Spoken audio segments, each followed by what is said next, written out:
चलिए आगे बढ़ते हैं। केंद्रीय गृह मंत्री अमित शाह के इस दौरे को लेकर आपको बताते हैं, आज एक बार फिर से दरअसल बीजेपी के मिशन कर्नाटक में ताकत वो झोंकेंगे। अमित शाह इस दौरान वहां 2 रथ यात्राओं को हरी झंडी भी दिखाएंगे और बता दें कि एक जनसभा को वो संबोधित भी करेंगे। बीजेपी के लिए कर्नाटक की जीत कितना मायने रखती है और क्या है कर्नाटक का सियासी गणित, देखिए इस रिपोर्ट में।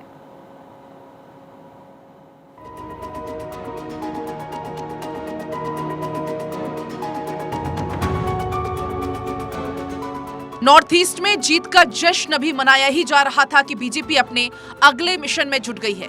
देश के 6 राज्यों में इस साल विधानसभा चुनाव होने हैं, जिन्हें लेकर बीजेपी एक्शन मोड में आ गई है।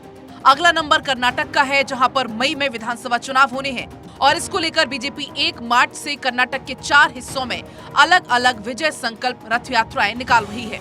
दूसरी तरफ पार्टी अध्यक्ष जेपी नड्डा, अमित शाह और खुद प्रधानमंत्री मोदी कर्नाटक में ताबड़तोड़ रैलियां कर रहे हैं, साथ ही जीत का दावा भी कर रहे हैं। मोदी जी तक आवाज जानी चाहिए कि इस बार कर्नाटक में पूर्ण बहुमत की भारतीय जनता पार्टी की सरकार बनने जा रही है। मेरे साथ दोनों हाथ उठाइए, पूर्ण बहुमत के संकल्प की मुट्ठी बींचिए और प्रचंड आवाज से बोलिए, भारत माता की। वहीं 27 फरवरी को प्रधानमंत्री मोदी ने कर्नाटक में एक बड़ी रैली की। पीएम की इस रैली में खास बात ये रही कि इस रैली में पीएम ने सिर्फ एक नेता का जिक्र किया और वो थे प्रधानमंत्री मोदी के पुराने दोस्त बीएस येदियुरप्पा। पीएम ने 2 बार झुककर येदियुरप्पा का अभिवादन किया। शिवमोगा एयरपोर्ट का उद्घाटन करने के लिए गए तो वहां भी येदियुरप्पा साथ रहे। येदियुरप्पा खुद चुनाव लड़ने से इनकार कर चुके हैं, लेकिन बीजेपी के चुनाव कैंपेन को वही लीड करेंगे। बीएस येदियुरप्पा वही शख्स हैं जिन्होंने दक्षिण भारत के किसी राज्य में पहली बार बीजेपी की सरकार बनवाई थी। बीजेपी के येदियुरप्पा प्रेम के पीछे बड़ी सियासी गणित है। दरअसल येदियुरप्पा लिंगायत कम्युनिटी के सबसे बड़े नेता हैं। कर्नाटक में इस कम्युनिटी की पॉपुलेशन करीब 17% है। ये कम्युनिटी बीजेपी सपोर्टर मानी जाती है और इसे बीजेपी से जोड़ने का काम येदियुरप्पा ने ही किया है। पहले लिंगायत कांग्रेस के साथ थे। ये कम्युनिटी कर्नाटक विधानसभा की 224 में से 90 से 100 सीटों पर असर डालती है।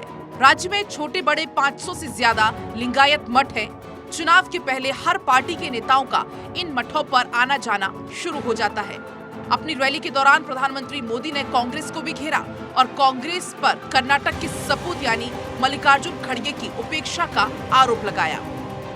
मैं देखकर बहुत दुखी हो गया जब कांग्रेस का अभी अधिवेशन चल रहा था छत्तीसगढ़ में, उस कार्यक्रम में सबसे बड़ी आयु के व्यक्ति, राजनीति में सबसे सीनियर, वहां पर खड़गे जी मौजूद थे और वो उस पार्टी के अध्यक्ष थे।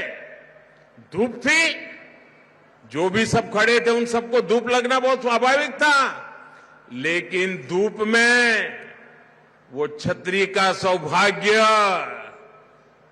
कांग्रेस के सबसे बड़ी आयु वाले, सबसे सीनियर कांग्रेस के प्रमुख खड़गे जी के नसीब नहीं हुआ। बगल में किसी और के लिए छाता लगा गया था। बीजेपी की तैयारियों से साफ है कि बीजेपी मिशन कर्नाटक को लेकर कोई भी कोर कसर नहीं छोड़ना चाहती है, क्योंकि पार्टी ये अच्छे से जानती है कि विधानसभा चुनाव के नतीजे ही वो सीढ़ी हैं जो 2024 में बीजेपी को केंद्र में जीत की हैट्रिक लगाने में मील का पत्थर साबित होंगे। Bureau report, Bharat 24।